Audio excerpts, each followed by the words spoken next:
You've got to get up pretty early in the morning to speak to America's hardworking farmers and food producers. We should know. FLM Harvest is a strategic, full-service creative consultancy proud to reach more farmers, farmer boards, and food and commodity associations than any agency in the country. And we understand omni-channel as well as we understand the journey from field to fork. Most importantly, we connect clients to the audiences that matter to them. Thank you for joining us for our Agri-Pulse Washington Week in Review. I'm Spencer Chase, joined as always by Agri-Pulse Executive Editor Phil Brasher, discussing the week that was, agriculturally speaking, in Washington, D.C. And a lot of things to talk about in terms of really some broad long-term impacts of the week that was here in town and around the world, really. And we say around the world because things started off this week with Trump administration negotiators heading to Shanghai to negotiate with their Chinese counterparts in an effort to end a long-standing trade war. They released some positive statements after that, as has been the theme with some of these negotiations, saying they made progress.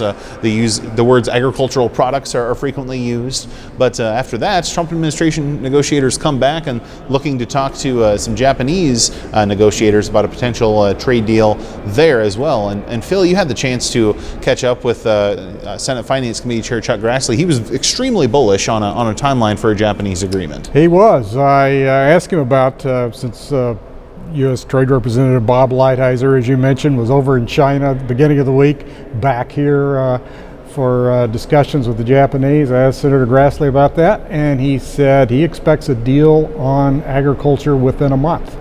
So we're very close, according to him. Mm-hmm. Within a month would be an incredibly expeditious timeline. And we should also mention that as part of the Chinese negotiations, the two parties have agreed to host another round of dialogue in September here in Washington. And so those trade talks advancing as well after a big month. I don't know the exact number of days, but quite a while in between, President Xi and President Trump agreeing to talk and actual talks happening. Yeah, so things sort of seemed to fall apart back in the spring, and then as you mentioned, the President and President Xi met in June, talked about getting things back on track. We finally had this meeting in Shanghai, as you mentioned, and then we're coming back to D.C. in September. We'll see. Yeah. The President also said, well, the Chinese may not want to cut a deal until after the next presidential election because they think his successor, if he doesn't win re-election, will be more of a pushover. So we'll see. Yeah. The president is given to negotiating on the sly over Twitter, so we'll see. Right. And we did see the subject of trade and trade with China specifically come up during some Democratic candidate debates in Detroit this week, and a few folks there mentioned the desire to stay tough on China, maybe bring the allies into the mix. And so certainly a topic that we're going to be hearing about quite a bit, not only because of the administration negotiations, but also in the race for 2020. This is a topic that's not going away anytime soon. But some folks that are going away pretty quickly here as members of Congress, because as of today, recording this here on a Thursday afternoon, the Senate voted to approve a budget agreement which officially kind of kicks off their August recess. Phil, we know that the House approved that last week. They've been on recess for a few days now, but really some quick action on this budget deal and not a ton of opposition to it. Yes, there were a number of votes against, but still a much more bipartisan vote than we're conditioned to see on this budget deal. Yes, certainly. Over the half of the Republicans voted for it, unlike in the House where about a third of the Republicans voted for it. Not terribly surprising, but this really puts us on track maybe to avoid another government shutdown in September. At least we've got the debt ceiling suspended until 2021. And we've got the broad agreement on top-line spending levels for the next two fiscal years, fiscal 2020, which starts October 1st. So now they have to get down to writing the actual spending bills for all the departments and agencies. So you mentioned the appropriations process there in terms of things that need to happen over the next month or two, and I imagine there's going to be some House and Senate appropriations staffers that aren't going to get much of an August recess because they'll need to have some kind of language to avoid a government shutdown at the end of September, as you mentioned, but still a number of other critical ag policy provisions that need to be considered, enacted, discussed in the next couple months between now and really the end of the fiscal year and really the beginning of September.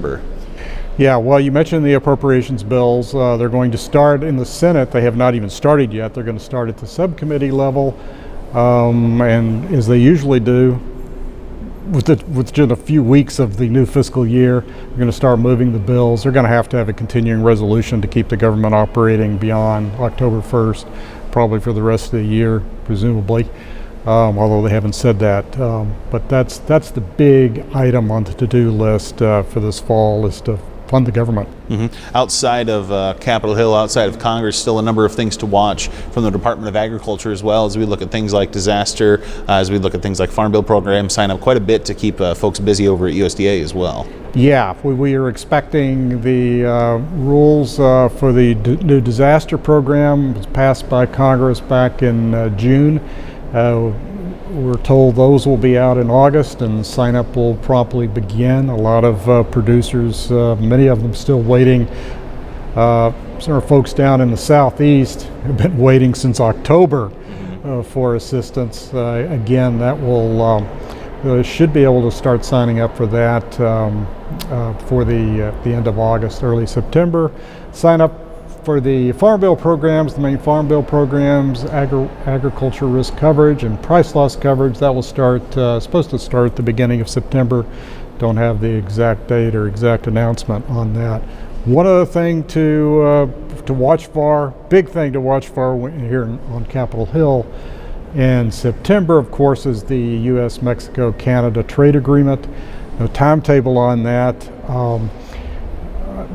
The White House has been waiting on House Speaker Nancy Pelosi to say she's ready to put it before the House because she's got Democrats in line.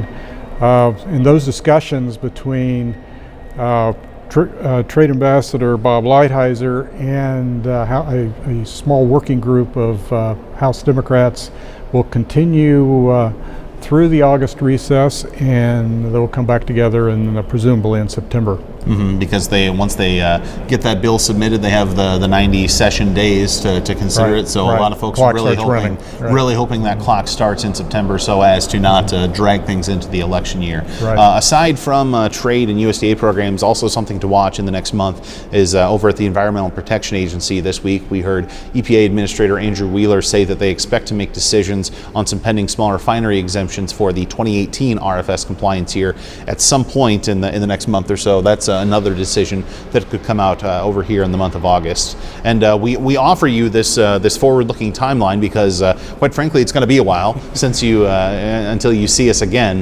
This program will take a bit of a hiatus as we enjoy the August recess a little bit ourselves, and we'll be sure to come back with a number of news and updates in September once Congress comes back to town as well. But I think that's going to do it for this week. I think that's going to do it for this summer. It'll be, as I mentioned, it'll be a while before we see you again. But for Phil Brasher, I'm Spencer Chase. Have a good one.